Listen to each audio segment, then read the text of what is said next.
Obrigado, gente. Vocês são top. Vocês tocam direitinho. Estão aprendendo, né? Isso mesmo, estuda. Rafa, você não está liberado não, você vai ficar aí. Está de castigo. Sabe que uma vez eu estava tocando num culto, na Donep, no Rio Centro, Lislane. E um pastor fez eu tocar 4 horas. Tinha umas 3.000 pessoas no auditório. Tudo bem, vou tocar da mensagem. O pastor normalmente prega 1 hora, 1 hora e pouquinho. Não só satisfeito com a mensagem, ele quis ungir o auditório todo. E ainda ficava assim, não para de tocar não. Não para de tocar não. Eu não sabia mais o que tocar, não tinha tocado todo o repertório já. Então você vai tocar hoje 4 horas sem parar, Rafael. Brincadeira. Atos capítulo 5. Abra sua Bíblia comigo no livro de Atos dos Apóstolos. Capítulo de número 5. Vamos ler do verso 1 ao verso 11. Livro de Atos dos Apóstolos também poderia ser chamado Atos do Espírito Santo através dos apóstolos. Porque foi o Espírito Santo inaugurando a igreja aqui. Então eles estavam a todo vapor. Estavam vivendo coisas sobrenaturais, vivendo a promessa da vinda do Espírito Santo, aquilo que Jesus havia prometido. Fiquem na cidade até que do alto sejais revestidos de poder. E ali em Atos 2 eles estão reunidos, buscando e orando a Deus, 120 pessoas. E de repente um som como um vento impetuoso invade o lugar e línguas de fogo, algo sobrenatural é derramado sobre eles. E de maneira tal que todas as pessoas que estavam em volta viveram um reflexo daquilo. Pedro começa a pregar e as pessoas iam sendo salvas, porque o Espírito Santo veio sobre a igreja. Então eu quero falar um pouco do que aconteceu aqui no livro de Atos, no capítulo 5. Eu vi uma mensagem um tempo atrás de um pregador chamado Dr. Adrian Rogers. Ele não está mais entre nós, Deus já o levou. Já está na glória com o Senhor. E ele ensinou sobre isso, e eu vi esse estudo há pouco tempo, mexeu muito comigo. Eu falei, o dia que eu for pregar na quarta, eu quero dividir isso com meus irmãos, porque aquilo que é bênção para a gente quer repassar, não é verdade? Então essa mensagem, esse estudo que ele deu, e edificou muito a minha vida, eu quero dividir com você. E se você tivesse que descrever a sua vida hoje, como você descreveria a sua vida? Como você descreveria a sua vida? Natural, antinatural ou sobrenatural? Alguém disse uma vez que um crente nascido de novo e cheio do Espírito Santo, essa pessoa ela vive uma vida naturalmente sobrenatural e sobrenaturalmente natural.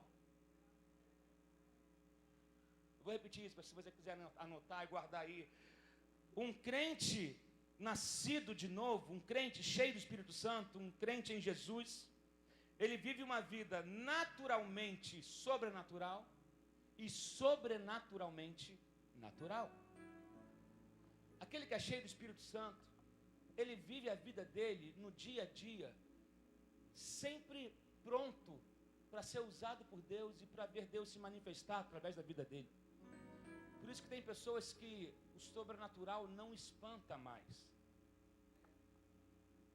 Que é um nível de intimidade que se consegue em Deus, que aquilo que tinha que passar a ser um natural para a gente, mesmo sendo sobrenatural, quando acontece para alguns gera espanto.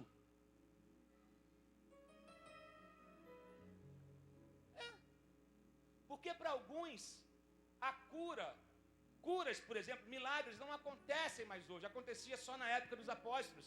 Mas não, o Espírito de Deus se move ainda hoje. A questão é o seguinte: para eu fazer uma viagem do Rio a São Paulo, se eu tiver 1/4 de gasolina, eu não vou chegar ao meu destino. Para eu chegar a determinados resultados, eu preciso ter o combustível que vai encher o meu tanque, para que me faça chegar até lá. E o combustível do crente se chama fé. E alguns crentes estão andando com o tanque vazio, o tanque da fé vazio. Ou são crentes nominais, ou crentes no homem. Eles se converteram a um homem, não a Deus. Por isso a decepção é grande, porque muitos se converteram num homem.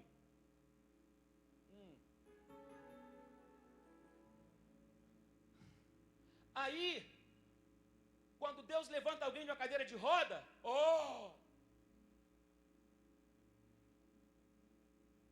é fake. Porque é mais fácil não crer do que crer. Ei, deixa eu falar uma coisa. Deus não está preso.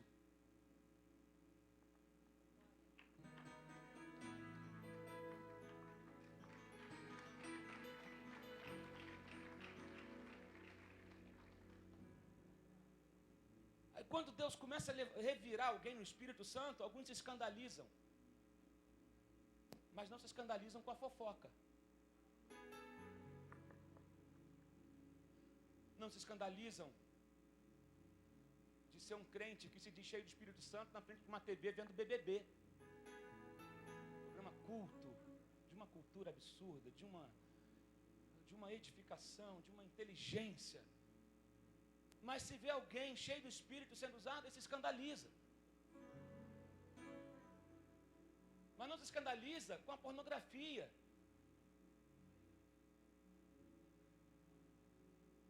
Mas não se escandaliza de estar tendo um caso, sabe? Não se escandaliza. Porque as coisas da carne passam a ser, é só aquilo. Então ele não conhece o sobrenatural. E aí quando vê alguém mover no sobrenatural, se escandaliza.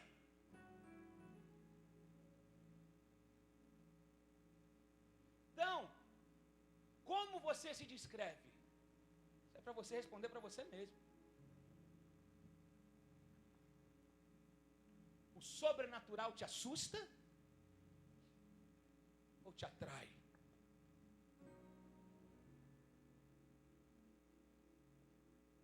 Como você se descreve? Vai pensando. Você descreve a sua vida como uma vida superficial ou uma vida sobrenatural? Você é alguém que está vivendo só numa média religiosa, um bom membro de igreja que cumpre todos os rituais e tudo que diz no manual você obedece, mas it's all, é só isso, nada além disso? Ou você é alguém que sabe que existe um poder, você é alguém que tem sede de Deus e por viver aquilo que você não viveu ainda? Ou você está acostumado com só o que você viu até hoje e está bom?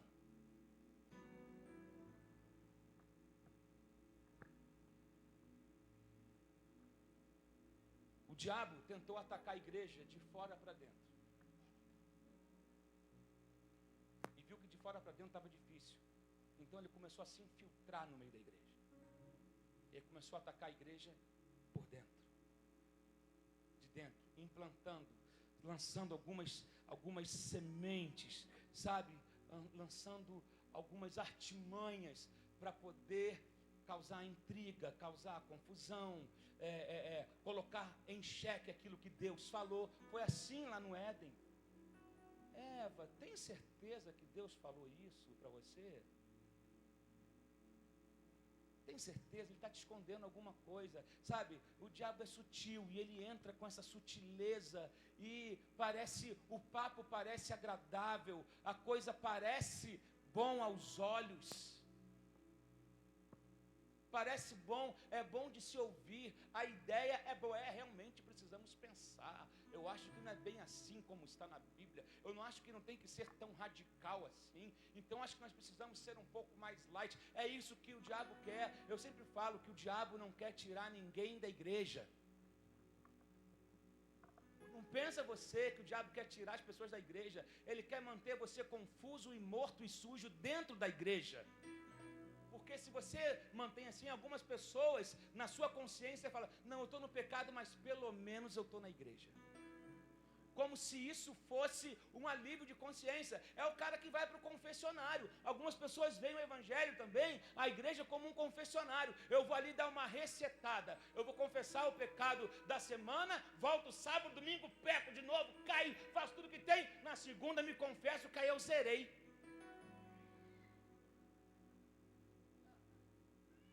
Estou zeradinho agora, posso começar de novo. Já queimei a minha cota, já usei a minha cota de pecado que eu tinha para usar. Querido, todos nós pecamos. A Bíblia fala isso. O que eu não posso você vai entender a mensagem, o que eu não posso é achar que o pecado é algo normal para mim. E eu não posso institucionalizar o pecado na minha vida, como sendo parte de mim. Vocês estão me entendendo? A Bíblia fala, aquele que diz que não tem pecado, esse é mentiroso. E a Bíblia também fala, filhinhos, não pequeis. E se você pecar, você tem um advogado que te defende, que entra na tua causa. Mas acontece. Mas eu não posso fazer daquilo normal. Vamos ler a Bíblia. Um homem chamado Ananias, com sua mulher Safira, também vendeu uma propriedade. Ele teve parte do dinheiro para si, ele reteve parte do dinheiro para si. Sabendo disso também, sua mulher e o restante levou e colocou aos pés dos apóstolos. O que está acontecendo aqui? Havia um mover do Espírito Santo muito grande, e a igreja primitiva, a igreja no começo, eles entraram, eles aderiram de ter tudo comum. Então as pessoas traziam seus bens, colocavam aos pés dos apóstolos, e ali era repartido com quem não tinha, quem estava com conta atrasada, quem estava com dificuldade em casa, quem estava passando aperto. A igreja supria isso. E eles falaram, eles foram impelidos pelo Espírito, não foi nada obrigado.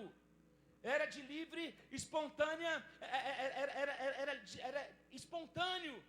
Eu quero fazer parte disso, eu quero também fazer parte desse corpo, eu quero somar na vida de alguém. Então as pessoas começaram a vender algumas propriedades e traziam dinheiro e colocavam aos pés dos apóstolos. Esse casal, Ananias e Safira, falaram, vamos fazer a mesma coisa, a gente não pode ficar de fora. Aí no versículo 2 diz, mas ele reteve uma parte do dinheiro para si, sabendo disso também sua mulher, e o restante levou e colocou aos pés dos apóstolos. Então perguntou Pedro, Ananias, preste atenção no versículo 3, como você permitiu que Satanás enchesse o seu coração, ao ponto de você mentir ao Espírito Santo e guardar para si uma parte do dinheiro que recebeu pela propriedade? Ela não lhe pertencia? E depois de vendida, o dinheiro não estava em seu poder? O que o levou a pensar em fazer tal coisa? Você não mentiu aos homens, mas sim a Deus. Ouvindo isso, Ananias caiu morto. Grande temor apoderou-se de todos os que ouviram o que tinha acontecido. Então os jovens vieram, envolveram seu corpo e levaram-no para fora e o sepultaram. Cerca de 3 horas mais tarde, entrou sua mulher, sem saber o que havia acontecido. Pedro lhe perguntou, diga-me, foi esse o preço que vocês conseguiram pela propriedade? Respondeu ela, sim, foi esse mesmo. Pedro lhe disse, por que vocês entraram em acordo para tentar o Espírito do Senhor? Veja, estão à porta os pés dos que sepultaram seu marido, e eles a levarão também. Naquele mesmo instante, ela caiu morta aos pés dele. Então os moços entraram, e encontrando-a morta, levaram-na e a sepultaram ao lado de seu marido. E grande temor apoderou-se de toda a igreja e de todos os que ouviram falar desses acontecimentos. Forte, né? Eu quero falar um pouco sobre alguns cuidados que nós precisamos ter com a gente. Se nós queremos viver uma vida sobrenatural, se nós queremos viver uma vida naturalmente sobrenatural e sobrenaturalmente natural, eu preciso ter alguns cuidados que eu preciso respeitar. E o primeiro cuidado que eu quero falar com você nessa noite aqui é: Cuidado com a falsa devoção. Cuidado com o culto falso que você oferece. Sim? Algumas pessoas acham que conseguem enganar a Deus. Algumas pessoas acham que, por mais que elas se movam ou façam algumas coisas que pareçam ser certas ou que estão impressionando, lá no fundo Deus sonda o coração, Deus conhece a verdadeira intenção. Então algumas pessoas que estão na igreja, levantam as mãos, dizem que adoram, mas na verdade é uma adoração falsa. Porque Deus sonda o coração, Deus conhece a intenção, Deus conhece a vida no dia a dia. Ananias e Safira fingiram ter uma devoção que não tinham. Tentaram oferecer um culto que não era verdadeiro. Vamos omitir isso aqui. Vamos esconder isso aqui. Que cabeça, eles achavam que eles podiam enganar os apóstolos, mas eles não enganavam a Deus. Deus está chamando a igreja nesses dias para um tempo de responsabilidade moral, responsabilidade. Amém, queridos? Precisamos ser responsáveis naquilo que nós pregamos, precisamos ser responsáveis com o Deus que nós falamos que servimos. Cuidado com o culto falso. Cuidado com a adoração que é mentirosa, que é fajuta. Esse povo me adora com seus lábios, mas seu coração está longe. As suas atitudes não condizem com aquilo que eu sou, com aquilo que eu penso. Esse povo me oferece as suas ofertas, mas suas mãos estão sujas, seu coração está sujo, seus lábios estão sujos. Esse culto é falso. Culto falso eu rejeito. Culto falso eu não quero. Festa bonita eu não quero. Luzes piscando eu não quero. Não é nome que eu quero um coração reto.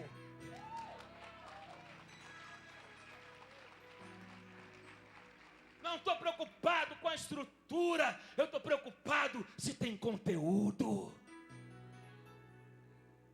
Não chegue diante de Deus com um culto falso. Não chegue diante de Deus com coração altivo, com coração orgulhoso. Tem gente que acha que se ele não estivesse na igreja, a igreja já teria acabado, porque é o dízimo dele que sustenta a igreja. Deus não precisa do teu dízimo. A obra é dele. Ele que provê, ele que envia o recurso, ele levanta pessoas que não são, para confundir aquelas que acham que são. Deus levanta alguém que ganha salário mínimo para sustentar uma obra de milhões. Eita! Não adianta querer chegar para Deus com um culto cheio de orgulho. Olha o que a palavra de Deus diz na primeira carta de Pedro. Já eu vou ler para você, capítulo 5, do 5 a 8.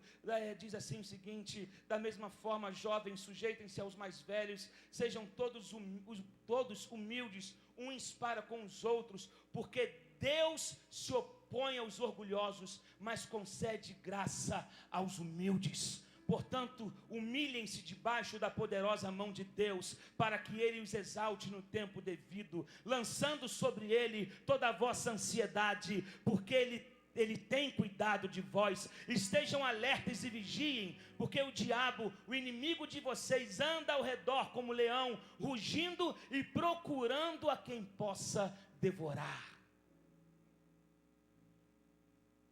Deus se opõe aos orgulhosos, mas Ele dá graça aos humildes. Ele dá graça aos humildes. Sabe o que é graça?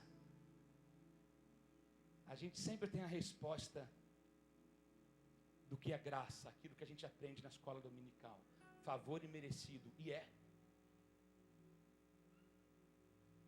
sim, graça, favor imerecido. Eu não teria como pagar o que Deus fez por mim, mas eu fui mais além um pouco nessa questão da graça. E a graça também significa Guarde isso no seu coração. Graça é o desejo e a habilidade de se fazer a vontade de Deus. O desejo e a habilidade de se fazer a vontade de Deus. Deixa eu te falar uma coisa. O pecado de Ananias e Safira não foi porque eles não deram o dinheiro todo. Deus não vai extorquir você. O problema não foi o dinheiro, o problema foi o orgulho. O problema foi a falsidade. O problema foi a mentira. O problema deles foi a hipocrisia. E eu quero ler para você o significado da palavra hipócrita e a origem da palavra hipócrita. Do grego hipokrinein, ou hipocrisia mesmo, que significa inicialmente separar gradualmente ou representar um papel, fingir. E que a palavra hipócrita significa fingido ou falso, todo mundo sabe. Mas o que pouca gente conhece é a história dessa palavra. Ela vem do grego, que designava na antiga Grécia os atores de teatro que durante as apresentações fingiam ser outras pessoas. E o que eles faziam no palco era uma hipocrisia, que significava um fingimento. Então essa palavra também é de origem grega e era aplicada à ação de interpretar uma peça teatral. E com o tempo, hipócrita passou a indicar qualquer pessoa falsa ou fingida. E foi esse sentido que entrou na língua portuguesa por volta do século XIV. Então, hipócrita é fingir ser algo que não é. O problema deles não foi que eles esconderam dinheiro. Foi que eles tentaram dar uma de espertos para cima de Deus. Foi o fingimento, foi fingir ser uma coisa que eles não eram. Foi querer dar uma voltinha em Deus, sabe? Eu vou chegar ali, eu vou omitir isso aqui, e Deus não, e ninguém vai ficar sabendo. E algumas pessoas se aproximam diante de Deus assim, com máscaras, com fingimento. Ele é uma coisa aqui na igreja, ele é outra coisa no trabalho, ele é outra coisa em casa. Ele tem várias máscaras. Aqui ele é amoroso, no trabalho ele é amigo, em casa ele é o capeta.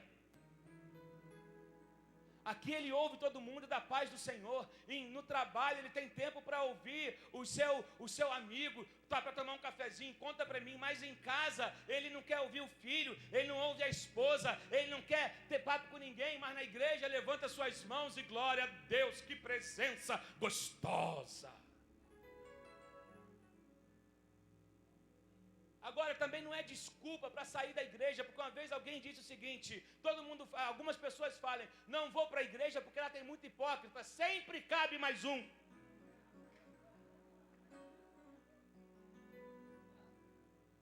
A porta está aberta, cabe você também. A vontade de Deus é: venha como estás. Hipócrita, o falso, o metido, o arrogante, venha todos. A porta está aberta para todos, mas a questão é, você não vai permanecer assim.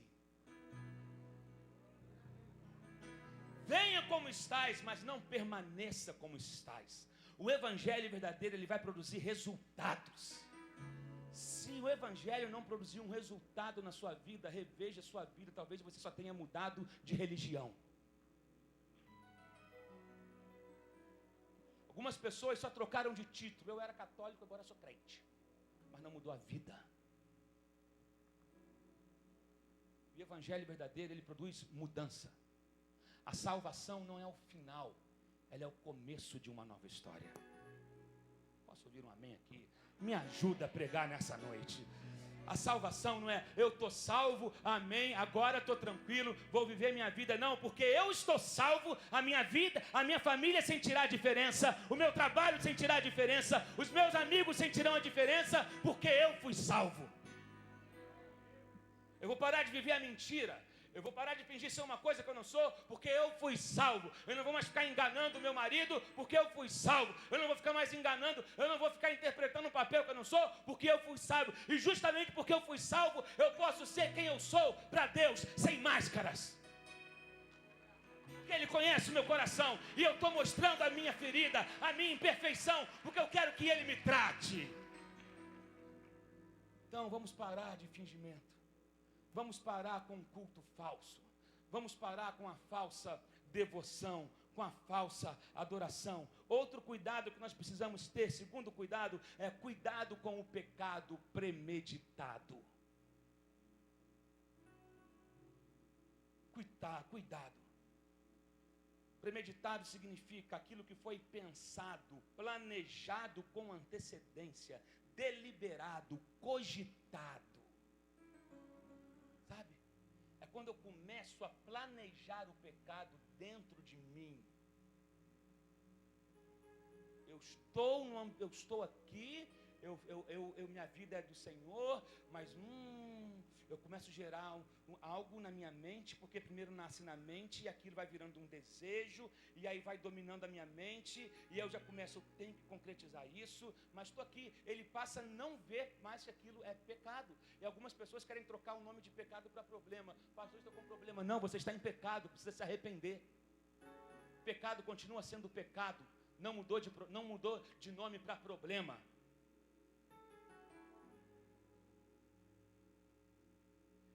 Então, e algumas pessoas, a iniquidade é isso, pecado premeditado. É quando eu estou andando com ele, sabendo que eu vou trair ele. Judas, ele sentava na mesa com Jesus. Eu sou um dos 12, eu estou com ele, mas no meu coração eu já decidi o que eu vou fazer. Algumas pessoas estão assim, estão num ambiente como esse, domingo estão na igreja, já sabendo o pecado que ela vai cometer na terça-feira, já sabendo o pecado que ele vai cometer na segunda, já sabendo o pecado que ele vai cometer na quarta, mas ele vem para a igreja para se arrepender, mas ele já sabe que ele vai voltar para a mesma mentira e engano amanhã, quinta-feira. Ele vai voltar para o casinho dele, ele vai voltar para o roubozinho na empresa, ele vai voltar para o esquema que ele tem, mas está na igreja. Pecado premeditado, cuidado.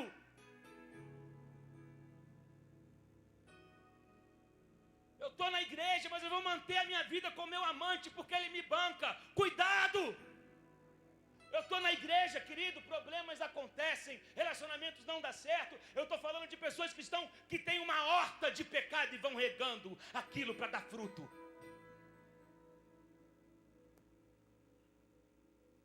Sabe? Eu estou aqui, mas eu vou continuar aplicando aquele golpe que eu sempre aplico. Eu estou aqui, mas eu vou adulterar aquela nota fiscal que eu sempre adultero.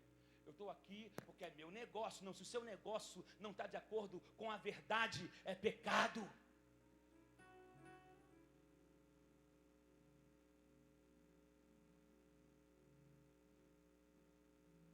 Reveja a sua vida. Quando eu minto, eu estou agindo como o diabo. Porque o pai da mentira é o diabo, não sou eu que estou dizendo. Se não está satisfeito, reclama com quem inspirou a Bíblia. Eu só estou repetindo, a minha opinião aqui não vale nada. Eu só estou repetindo o que a Bíblia fala. A Bíblia diz que o pai da mentira é o diabo, o pai do engano é o diabo, o pai da hipocrisia é o diabo. Então, se eu ando na mentira, eu estou agindo como ele. Assim como se eu ando na luz, como ele na luz está. Se andarmos na luz, como ele na luz está, temos comunhão uns com os outros. Sabe do que o diabo se alimenta? De trevas. O diabo se alimenta de tudo que está oculto. O diabo se alimenta de tudo que é falso. O diabo se alimenta de tudo que é mentiroso. Agora, quando as coisas elas são trazidas para a luz, ele perde a força. Uma vez eu preguei aqui, o pastor Will Smith pregou também. Mate o diabo de fome. Eu vou repetir. Mate o diabo de fome. Para de dar para ele o que alimenta ele. Se você fechar a torneira, ele vai minguando. Se você fechar a torneira, ele vai perdendo força, território. Mate o diabo de fome.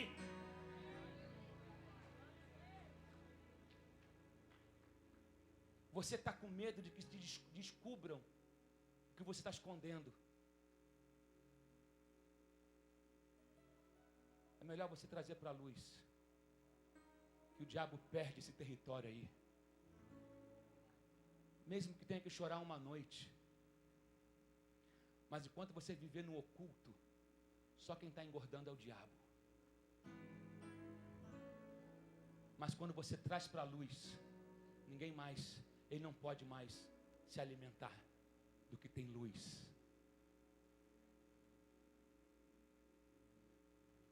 Posso ouvir um amém aqui? Meu Deus. Terceiro ponto, o cuidado que nós precisamos ter, nós precisamos aprender a detectar o superficial e o mentiroso no meio. Mas isso só é possível através de um discernimento que só é dado pelo Espírito Santo. Aquele que é cheio do Espírito Santo, ele consegue discernir o que é falso do que é verdadeiro. Aquele que é cheio do Espírito Santo, ele consegue discernir quando alguém tem um discurso bonito, mas no fundo ele é lobo devorador. Meu Deus, algumas pessoas estão sendo roubadas, violentadas por líderes que andam por aí, sabe, se passando por homens poderosos e superpoderosos, mas na verdade estão vivendo um engano, e a pessoa acaba por ter se convertido no homem e não em Deus, e por isso não são cheias do Espírito. Elas vivem enganadas. Mas Deus quer que você tenha intimidade e relacionamento direto com Ele, porque quando você anda direto e conectado com Ele, você recebe o discernimento e você não aceita qualquer coisa que andam oferecendo por aí.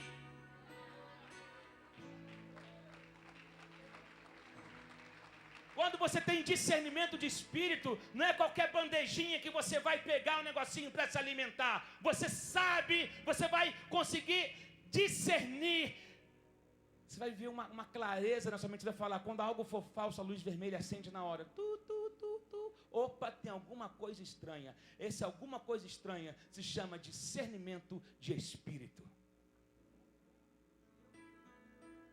O discernimento de espírito te faz enxergar, ele vai te revelando quem é falso, quem é enganador, quem é mentiroso, quem quer se aproveitar de você, quem tá interpretando um papel para se fazer de coitadinho, para tirar de você tudo o que você tem. Sabe? O discernimento te faz enxergar aquele que está se passando como o super espiritual, rodopia, fala em mistério, bate a cabeça na parede e depois chega e fala assim, Deus disse que você vai pagar as minhas contas. Aí a pessoa, quando ele é fragilizado e não conhece a Deus, ele é um homem de Deus, né? Então eu acho que Deus falou isso mesmo. Ai, então me dá aqui suas contas que eu vou assumir você. Eita! Abra o teu olho! Abra o teu olho. Deus não quer que você viva um engano. O poder está disponível para todos aqueles que buscam. O caminho está aberto, querido. Eu vou repetir. O véu do templo se rasgou. Sabia que foi rasgado? Sabia que você não precisa de intermediário? Sabia que você não precisa de ninguém para pedir em seu lugar? Porque você tem acesso liberado?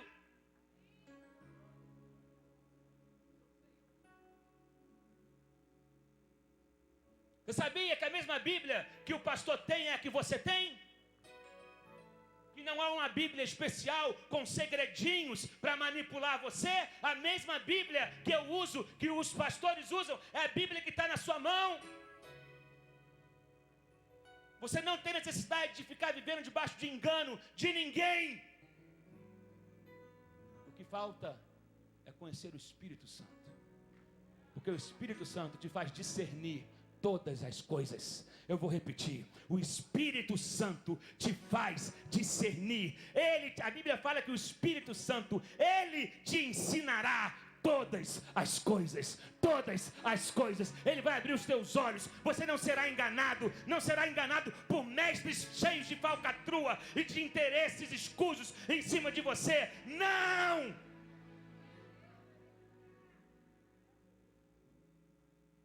Cuidado. Meu Deus. Outra coisa que nós precisamos entender é que haverá uma disciplina.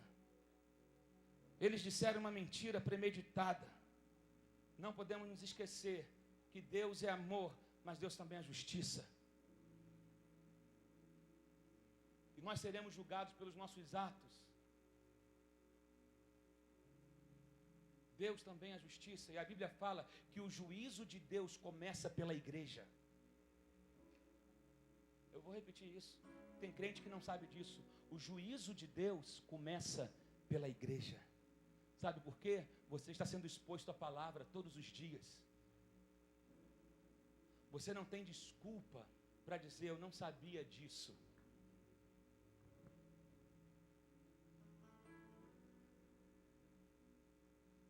Meu Deus, Deus é justiça, e Deus, assim como o pai que disciplina o seu filho, Deus também nos disciplina porque Ele nos ama. Deus não quer perder você. Ei, eu vou repetir isso. Deus não quer te perder. Deus não quer te perder. Agora, quando o pecado é premeditado, a disciplina é severa. Quando o pecado é premeditado, a disciplina é severa. Querido, Deus é vingativo. Deus não é vingativo. Deus é bondoso. Se eu te falar que ele estava salvando Ananias e Safira. Olha o que diz a Bíblia no primeiro livro de Coríntios, capítulo 5, verso 5. Eu vou ler para você. Havia um caso de imoralidade dentro da igreja. E aí, a palavra diz, Paulo dizendo: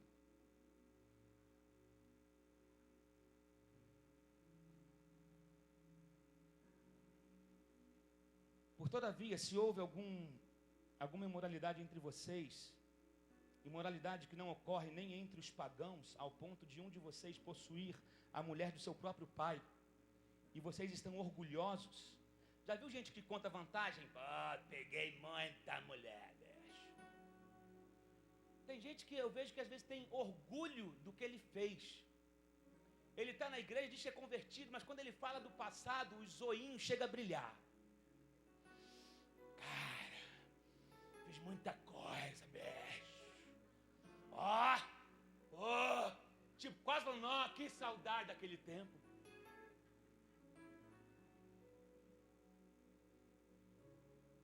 E vocês estão tão orgulhosos, não deviam, porém, estar cheios de tristeza, expulsar da comunhão aquele que fez isso?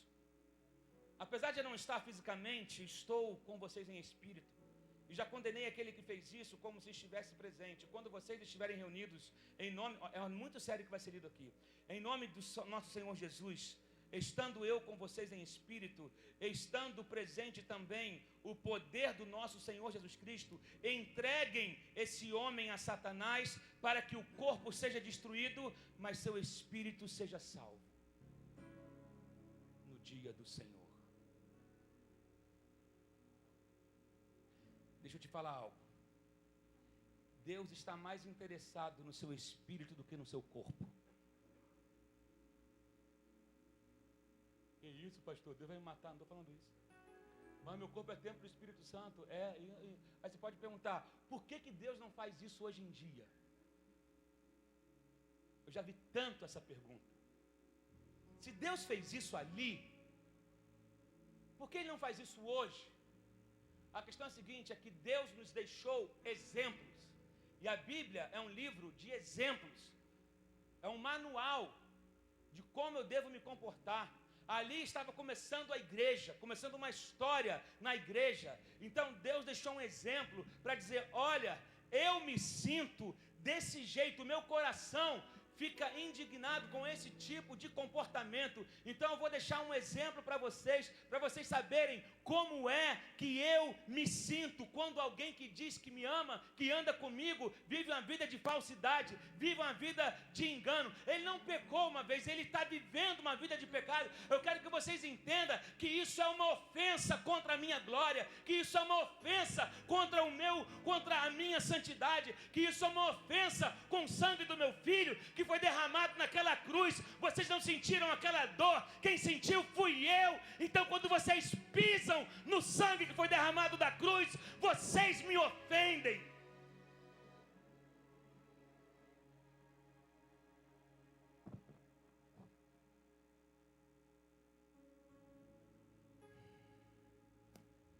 Por isso Deus não faz isso hoje. Ele fala: não vou fazer mais, deixei um exemplo para vocês entenderem o tamanho da gravidade que é e como eu me sinto. Vou fazer uma pergunta: você gosta de ser enganado?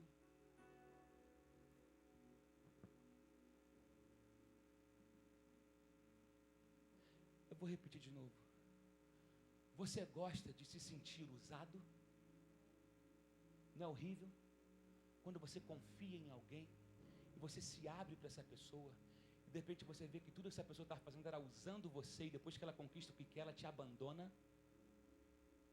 Ou você descobre que essa pessoa estava mentindo para você esse tempo todo, você confiou segredos, você contou coisas da sua vida, particularidades, e de repente essa pessoa vai e te trai, ou de repente essa pessoa, você descobre que era todo um fingimento, porque ela queria obter algo de você, e você, não é horrível a sensação? Imagina como Deus se sente. Deus tem sentimentos. A pior coisa que pode acontecer a uma igreja é ela estar cheia de hipocrisia e superficialidade, e o mundo não vê nenhuma diferença nela.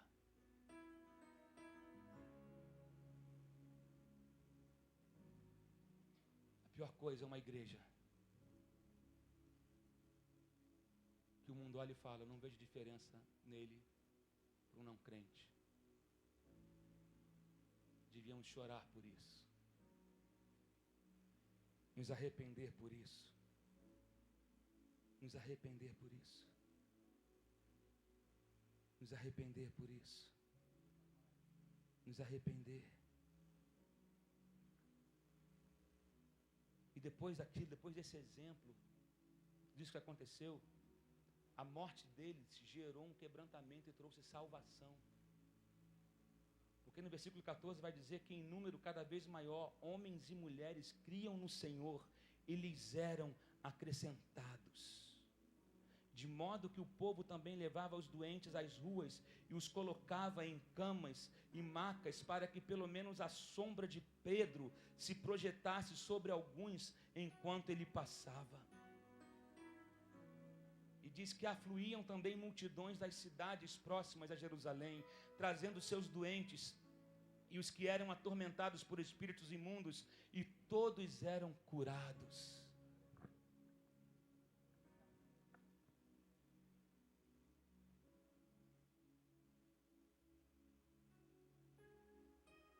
O exemplo trouxe temor, o exemplo trouxe quebrantamento, o exemplo trouxe salvação. Ele estava deixando um exemplo para gerações futuras. Ele estava deixando um exemplo. O pecado entre os santos é muito mais sério do que entre os ímpios. E o pecado contra o Espírito Santo, muito mais sério ainda. Vê que Pedro vai dizer para eles: vocês pecaram contra o Espírito. Vocês mentiram ao Espírito. Aonde vocês estavam com a cabeça? Vocês estão achando que... Quem vocês pensam que são para mentir ao Espírito Santo? Acha que estão enganando a Ele?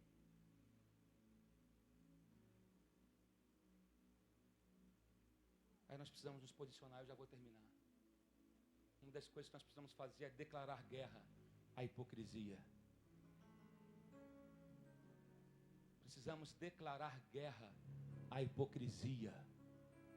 Não alimente mentiras, não acoberte enganos, não alimente fofocas, não alimente disse-me-disses. Precisamos nos posicionar como igreja e defender a bandeira do Evangelho, porque houve um sangue que foi derramado na cruz do Calvário. Deus não estava brincando com seu filho, Ele estava matando o seu próprio filho.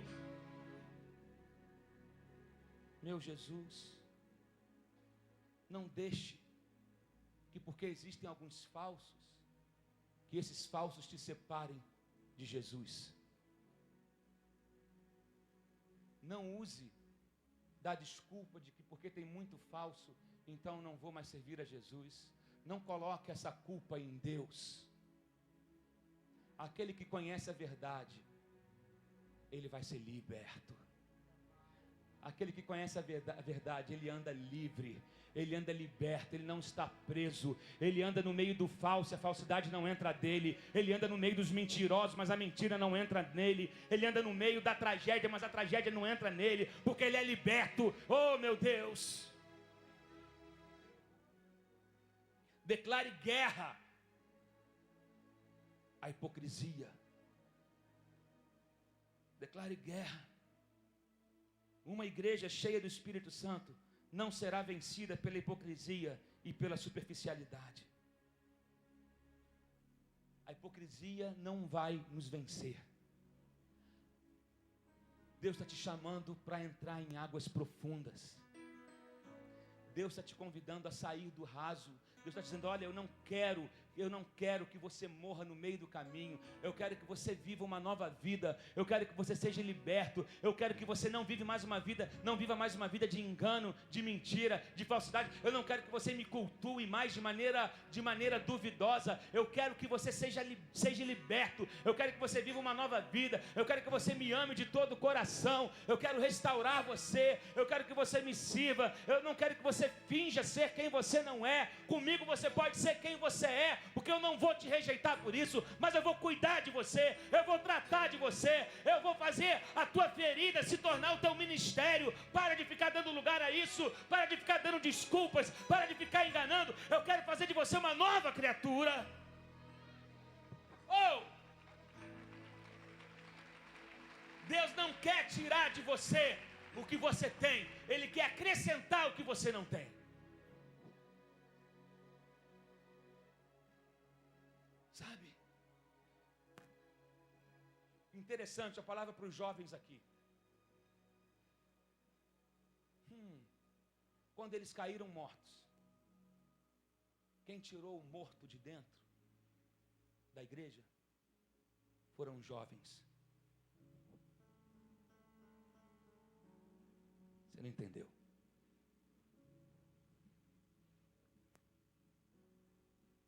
Deus está levantando uma geração santa para tirar toda a impureza de dentro da igreja, para tirar as coisas mortas que não edificam. Deus está chamando uma juventude para defender a bandeira da santidade e da verdade, não de personagens que pulam, dançam, mas sem vida. Deus quer tirar sua máscara e Deus quer que você tenha a sua identidade. Deus quer que você tenha uma vida cheia da presença e do Espírito Santo, de relacionamento e comunhão. Deus está te dando um ministério. Diga não às coisas mortas.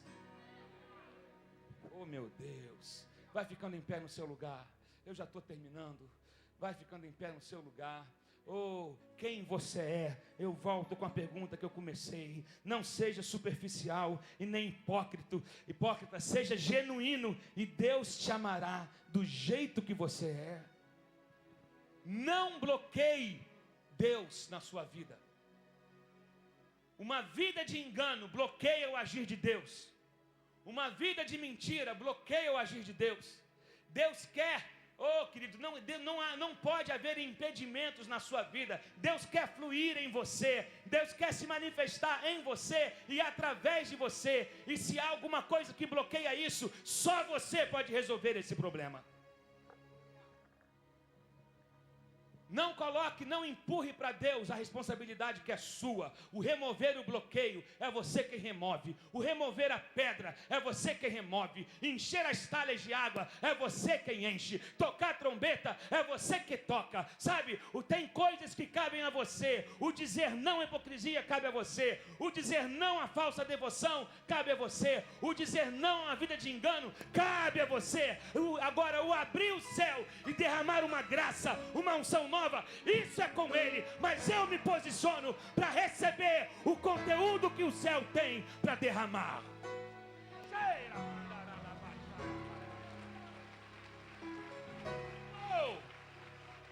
Há uma taça para ser derramada, há uma unção para ser derramada, mas Deus está à procura dos vasos. Deus está à procura dos vasos desbloqueados, dos vasos vazios, dos vasos que estão buscando, independente das suas crises, independente dos seus fracassos, Ele quer começar algo novo. Tira o bloqueio hoje, tira a tampa hoje, tira a tampa. Tira a pedra. Ressuscitar Lázaro é com Ele, mas tirar a pedra é com você. Transformar a água em vinho é com Ele, mas colocar água na vasilha é com você. Limpar o vaso é com você. Preparar o vaso é com você. O restante Deus vai fazer.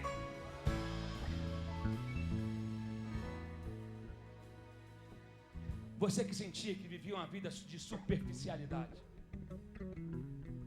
e o sobrenatural era algo raro para você, ou até inalcançável para você, e você entende que você precisa ir mais profundo em Deus, eu quero convidar você a sair do seu lugar e vir aqui à frente. Nós vamos orar, nós vamos buscar isso juntos.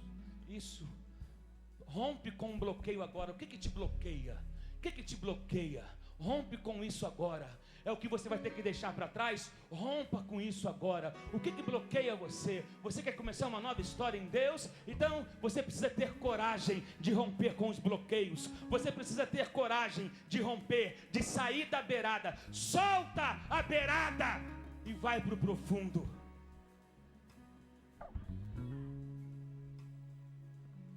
Sabe?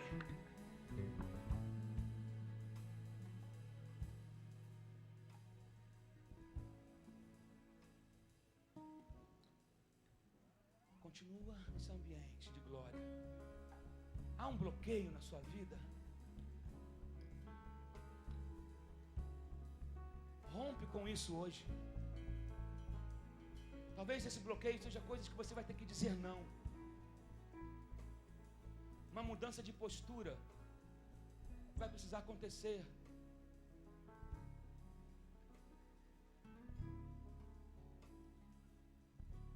Hábitos vão ter que ser deixados de lado.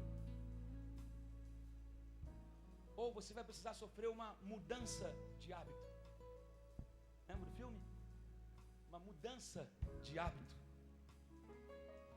O que era habitual para você até hoje, a partir de hoje vai passar a não ser mais habitual.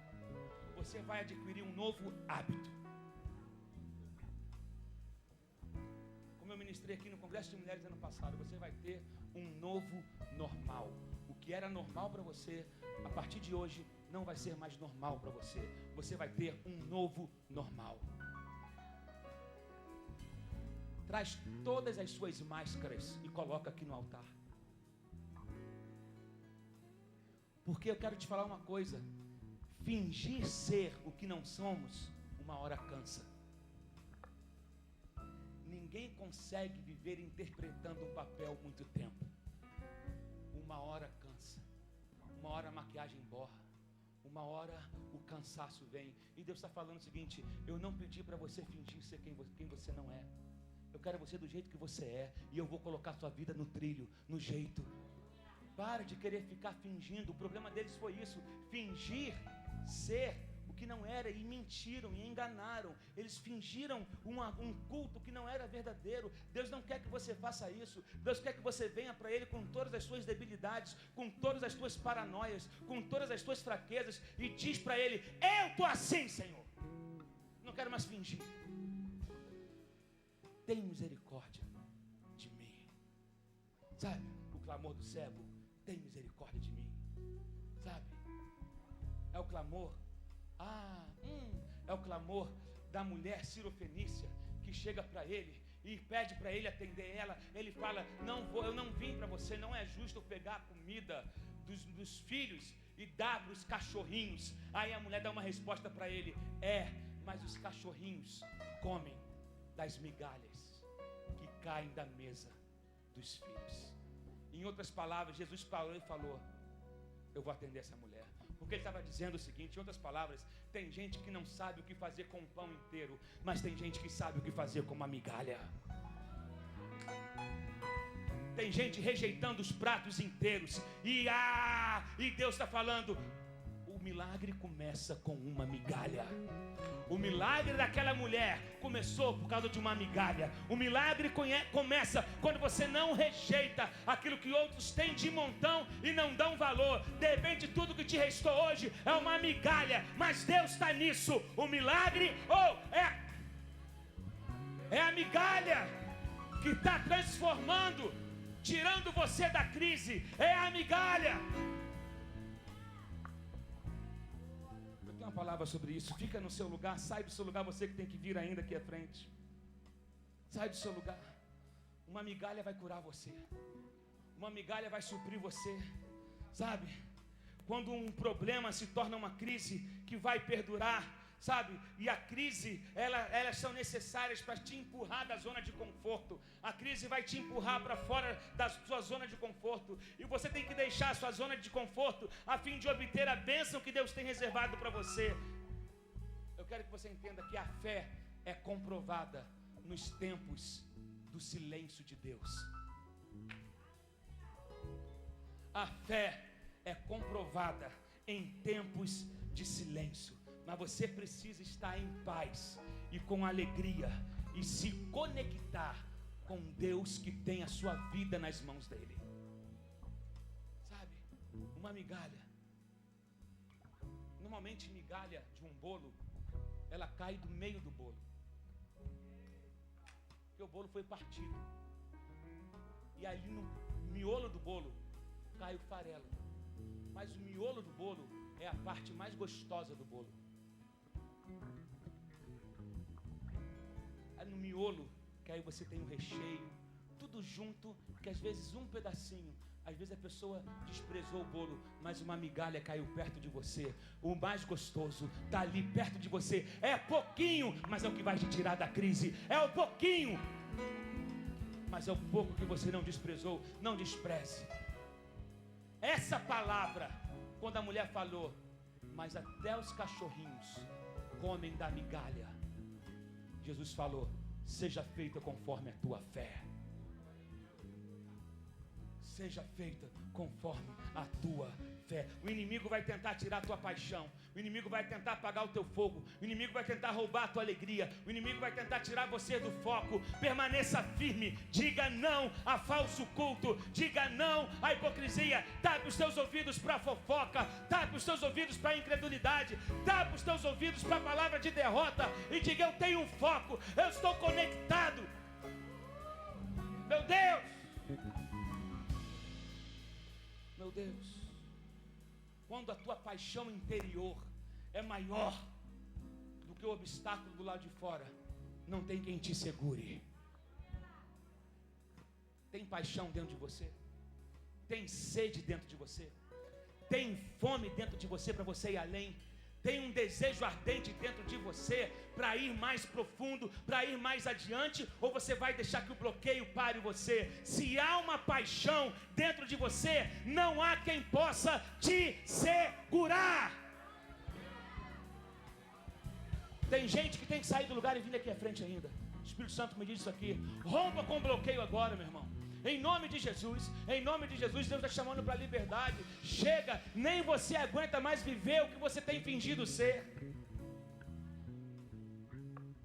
Quem é você quando o culto acaba? Quem é você quando o louvor vai embora? Quem é você quando você chega na sua casa? Deus não quer que você seja duas pessoas. Deus não quer que você seja uma pessoa lá e outra aqui. Ele sabe, tira a máscara e fala para ele: Senhor, eu sou isso aqui. Me trata, me sara, me cura, me renova, me restaura, me leva além, me perdoa. Eu me arrependo, eu quero começar de novo. Oh Deus, se eu ofendi o teu coração, me perdoa, me perdoa. Oh, querido, tudo que Deus está esperando é um reposicionamento seu.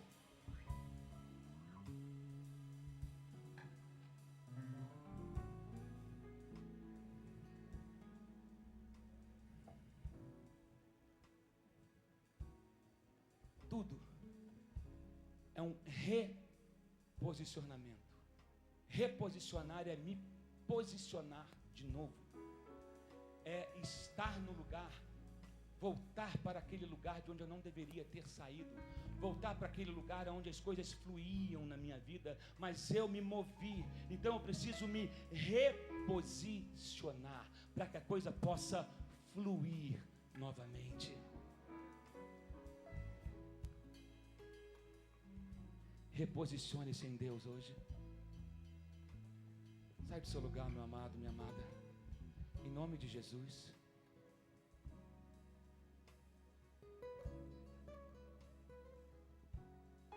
Tira o bloqueio. Fecha os teus olhos, toda a igreja de olhos fechados.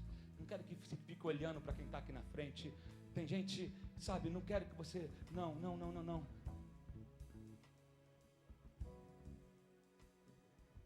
Teus pés estão sendo soltos agora. Em nome de Jesus. Em nome de Jesus. Deus quer colocar algo na sua mão que foi perdido novamente. Foi perdido.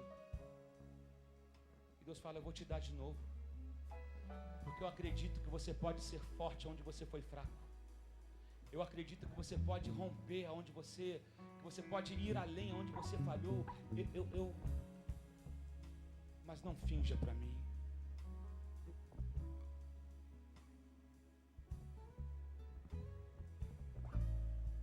Quebrante-se na presença do Senhor. Vai orando aí com Ele agora, abrindo teu coração para Ele. Em nome de Jesus. Em nome de Jesus. Em nome de Jesus. Em nome de Jesus. Em nome de Jesus. Que uma nova unção do Senhor venha sobre a tua vida agora. Em nome de Jesus. Em nome de Jesus. Que um temor venha sobre a tua vida agora. Oh Senhor, restaura o temor da tua igreja. Meus amados, aonde foi parar o temor?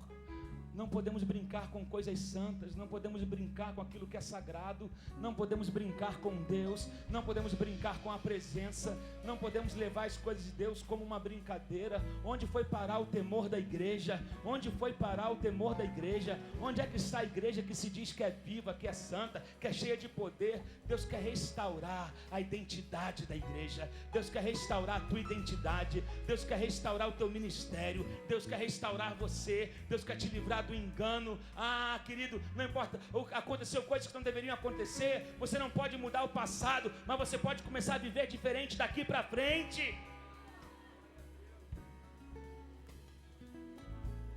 E graça também é oferecer um banquete para quem merecia castigo. Ele fala, eu boto uma mesa para você sentar comigo novamente. Eu coloco um banquete para você, porque alguns estão gritando, mata, enterra. Ele está falando, senta comigo e come. Eu vou começar de novo. Eu vou começar de novo. Eu vou começar de novo.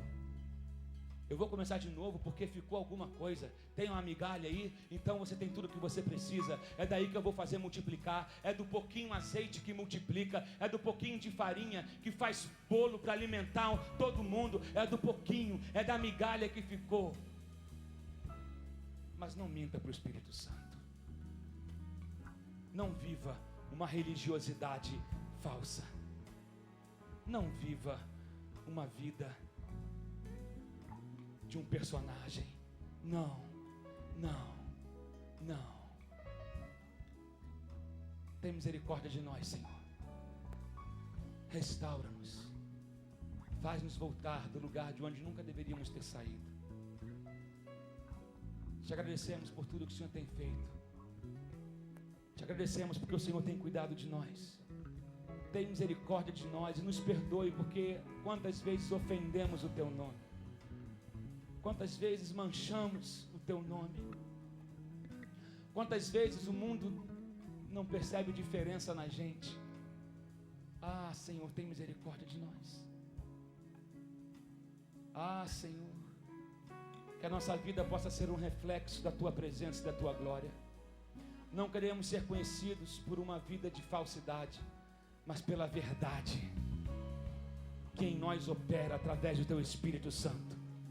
Enche-nos de coragem para chamar o errado de errado e o certo de certo. Enche-nos de coragem, enche os jovens desse lugar de coragem, para num mundo tão corrompido, se permanecerem íntegros e tirar as coisas mortas do nosso meio. Enche-nos de coragem, de ousadia, para defendermos a Teu nome e para andarmos de peito aberto dizendo: eu pertenço a Deus. Enche-nos de coragem para levantarmos a bandeira do Evangelho, para dizer que amamos o Teu nome, amamos a Tua casa, amamos a Tua glória e não estamos à venda. Não estamos à venda. Nós Te louvamos, nós Te amamos. Exaltado, bendito seja o nome do Senhor. Se você crê nisso, aplauda Ele mais alto que você puder. Aplauda o Senhor. Deus abençoe a sua vida. Vá para a sua casa glorificando a Deus. Vá para a sua casa crendo no que você recebeu aqui nessa noite. Deus é contigo, Ele te fortalece e te enche de paz e alegria. Amém.